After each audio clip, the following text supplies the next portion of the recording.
Resistance. Resistance पढ़ लिया था, ठीक है। आज इसके फैक्टर्स के बारे में बात करनी थी। मैथ्स वाली क्लास में क्या इशू आया था भाई, क्यों नहीं ले पाए थे? सर लिख रहा था कि waiting for the host to start the meeting. आपने लिंक से ज्वाइन करा था, व्हाट्सएप पे जो आता है, या ऐप के थ्रू ज्वाइन करा था? सर लिंक से। लिंक से नहीं करना अब आपको। अब जैसे लिंक उस पे जाते हो ना अपने बैच में, तो वहां पे आ जाएगा live class, join live class, इस तरीके से करके। सर वहां से करने पे बहुत बार कनेक्ट नहीं हुआ, इसलिए मैं लिंक से करता था हर बार। नहीं, ये इसमें क्या था, इसमें दो फीचर है। एक तो जूम वाला फीचर है, एक लाइव वाला फीचर है। अब जूम वाले में 40 मिनट की वो बाउंडेशन होती है, लेकिन लाइव वाले में बाउंडेशन नहीं है। आवाज भी ठीक है भाई। हमारी आपसे। हाँ जी। Okay sir. सर जैसे हमें कुछ पूछना होता है तो आवाज नहीं जाती आपके पास हमारी। अच्छा, आवाज नहीं जाती। नो।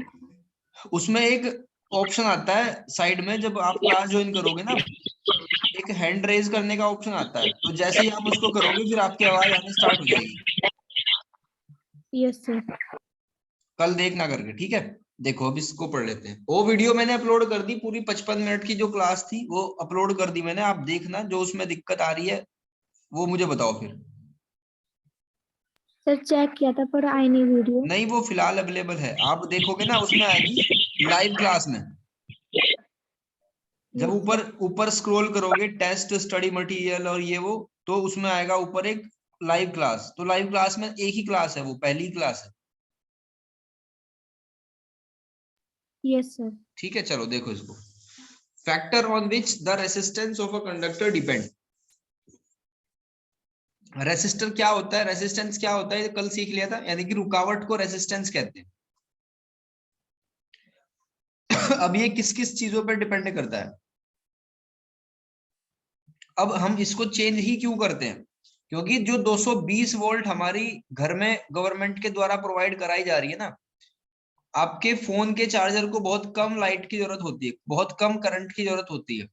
तो उसको कम करने के लिए एसी को बहुत ज्यादा की जरूरत होती है, तो वहां पे ज्यादा उसको बढ़ाने के लिए, तो वहां इस चीज के लिए इलेक्ट्रिक अप्लायंस होती है।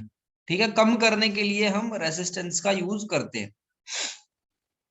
नहीं तो सारे जो उपकरण होंगे वो फूक जाएंगे, खराब हो जाएंगे। तो लेंथ, अब किन किन चीजों पे रेसिस्टेंस डिपेंड करता है।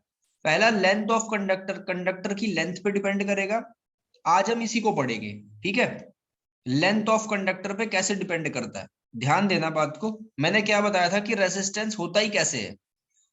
जब किसी भी एटम के फ्री इलेक्ट्रॉन फॉरेन एटम से टकराएंगे, या अपने ही खुद से इलेक्ट्रॉन इलेक्ट्रॉन टकरा जाएंगे, यानी कि उनके बीच में क्या होगी, कोलिजन होगी, यानी टक्कर होगी। तो उस टक्कर के कारण इलेक्ट्रॉन का फ्लो में रुकावट होगी, डिस्टरबेंस होगा, और उसी डिस्टरबेंस को कहते हैं इलेक्ट्रिक करंट। यानी वो क्या हुआ, वहां पे स्पीड ब्रेकर लगा दिया। अब ध्यान देना, हमने कहा कि लेंथ पे डिपेंड करेगा। हमने एक फर्स्ट कंडीशन ली और ये सेकंड कंडीशन है। यहाँ पे क्या है, प्लस प्लस लगा दिया, 10 वोल्ट का पोटेंशियल डिफरेंस दिया, और इस तरफ क्या है, 0 वोल्ट का है। तो इलेक्ट्रॉन कहाँ भागेंगे, माइनस से प्लस की तरफ को जाएंगे इलेक्ट्रॉन। यस ठीक है सर। भाई। Yes sir. और करंट जाएगी हाई, करंट कहाँ पे जाएगी, हाई पोटेंशियल से लो पोटेंशियल की तरफ, यानी कि इलेक्ट्रॉन की रिवर्स डायरेक्शन में। तो यहाँ पे पोटेंशियल डिफरेंस क्या है, 10 वोल्ट का। और अगर दूसरे केस में देखें, यहाँ पे 20 वोल्ट का है।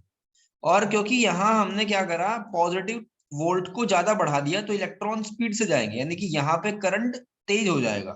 तो जैसे जैसे पोटेंशियल डिफरेंस बढ़ाते जाएंगे, करंट तेज हो जाएगा। इसको हम उस पानी की टंकी वाले एग्जांपल से भी समझ सकते हैं। ठीक है भाई।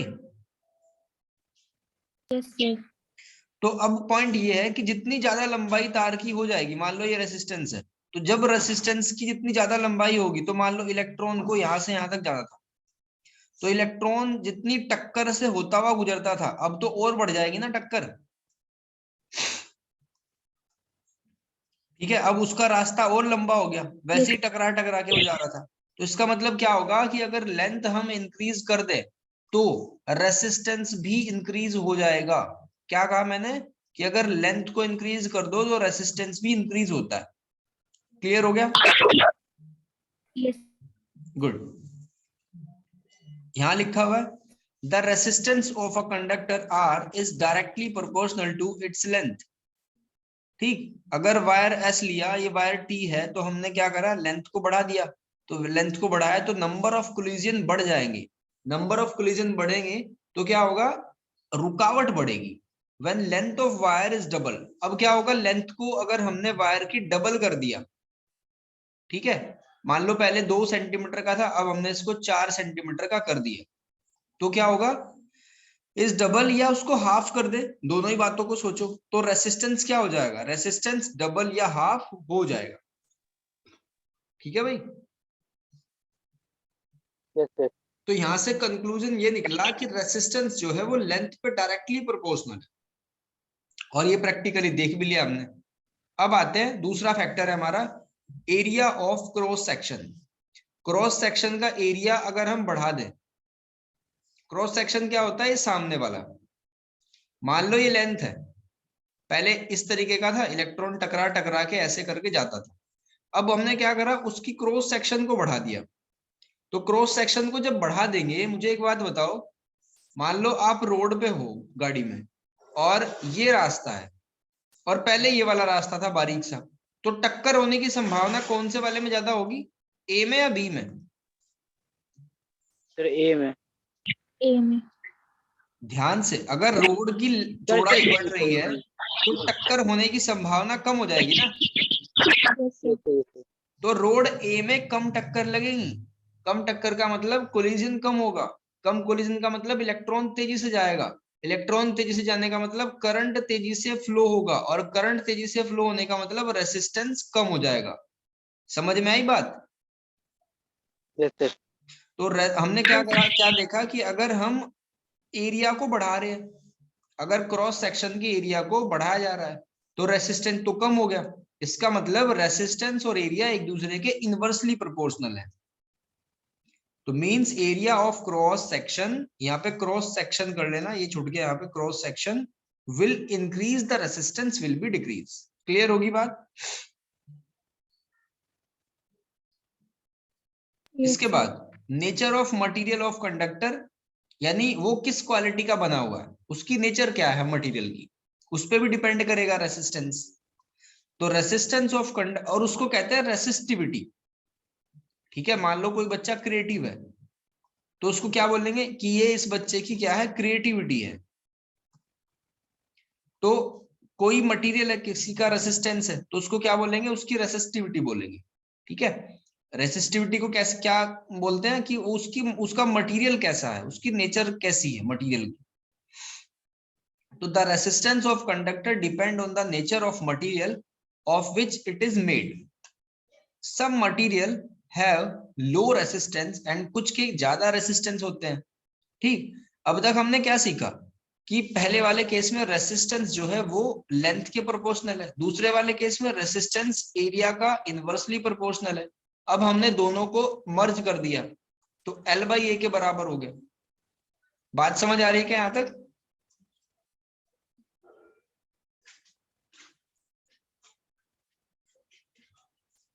भाई यहां तक कोई दिक्कत?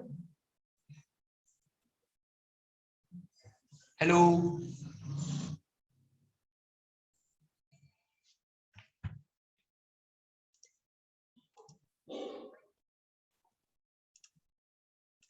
हेलो,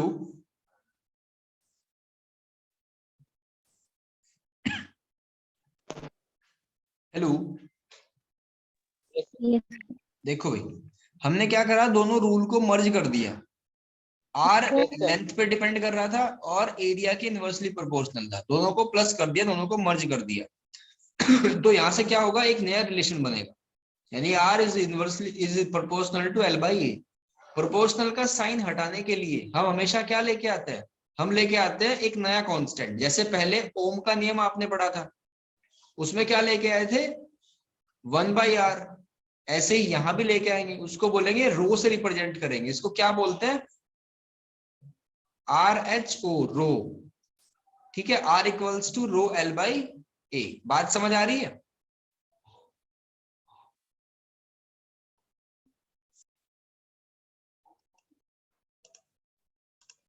देखो भाई, फिलहाल आवाज आ रही है सही? Yes sir. देखो R equals to rho L by A हो गया। हमने क्या करा, प्रोपोर्शनल का साइन हटाया और एक नया कांस्टेंट आ गया। इसी रो को कहते हैं नेचर ऑफ मटेरियल, यानी यही है रेसिस्टिविटी जिसकी खोज में हम थे। तो ये क्या होता है, एक कांस्टेंट वैल्यू होती है, अलग अलग मैटर के लिए अलग अलग होती है, और इसको प्रोपोर्शनैलिटी कांस्टेंट भी कहते हैं। इसी को रेसिस्टिविटी कहते हैं, इसी को स्पेसिफिक रेसिस्टेंस कहते हैं। ठीक है भाई, रो क्या है, रेसिस्टिविटी या स्पेसिफिक रेसिस्टेंस। बात समझ आई? Yes sir. तो कोई भी रेसिस्टेंस जिस मैटर से मिलके बनता है, जिस मटेरियल से मिलके बनता है, उसको रो से रिप्रेजेंट करा जाता है, और वो होता है स्पेसिफिक रेसिस्टेंस।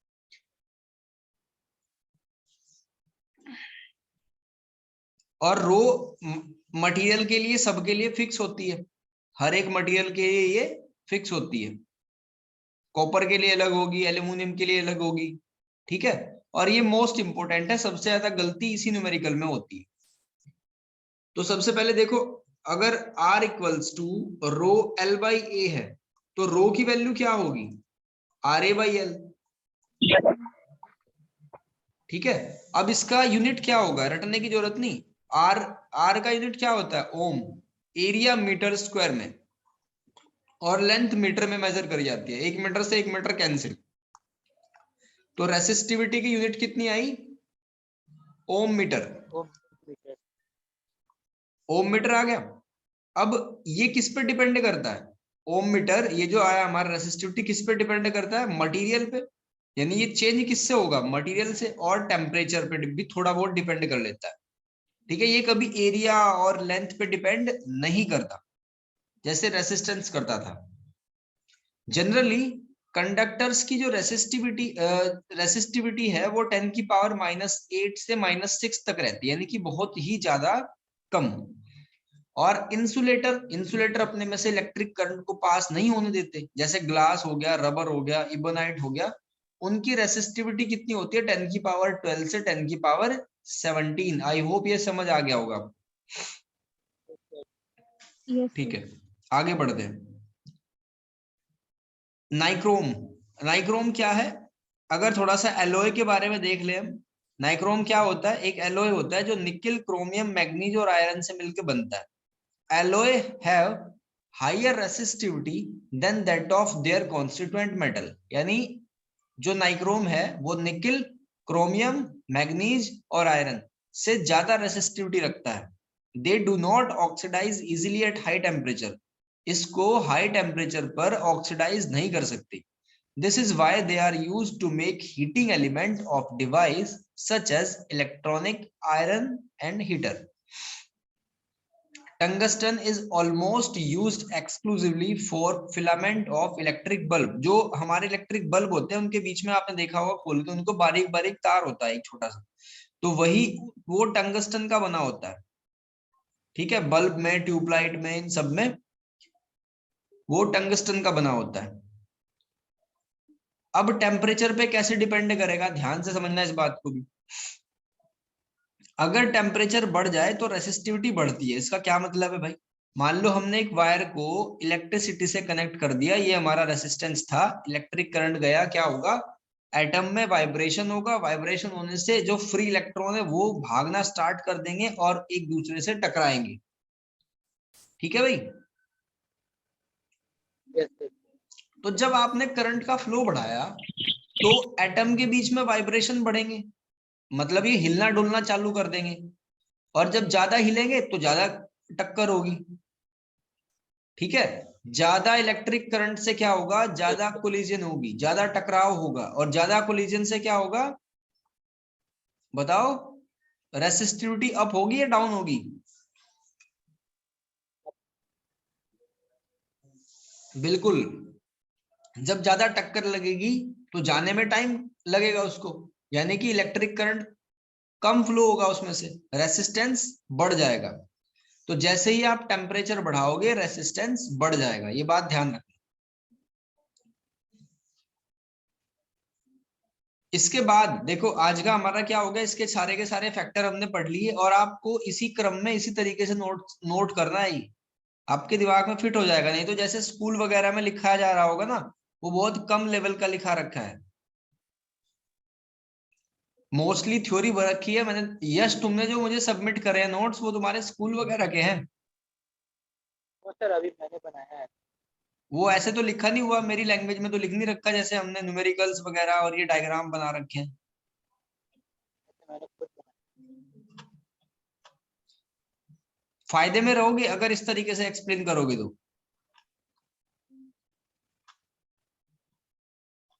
ठीक है भाई, अब इसमें नेक्स्ट टॉपिक क्या बचा हुआ है? हाँ जी, सर ये वाली पीडीएफ भेज देना। हाँ ये पीडीएफ भेज दूंगा। ये सारे फैक्टर हमने पढ़ लिए, अब क्या है, कॉम्बिनेशन बचा हुआ। ठीक है, 2 or more resistance can be connected with each other or different combinational method in order to achieve the desired equivalent resistance in a particular current। यानी दो रेसिस्टेंस को हम जोड़ते हैं, उसको दो ऑर्डर में जोड़ेंगे, एक तो पैरेलल और एक सीरीज। दो ऑर्डर है, पैरेलल और सीरीज।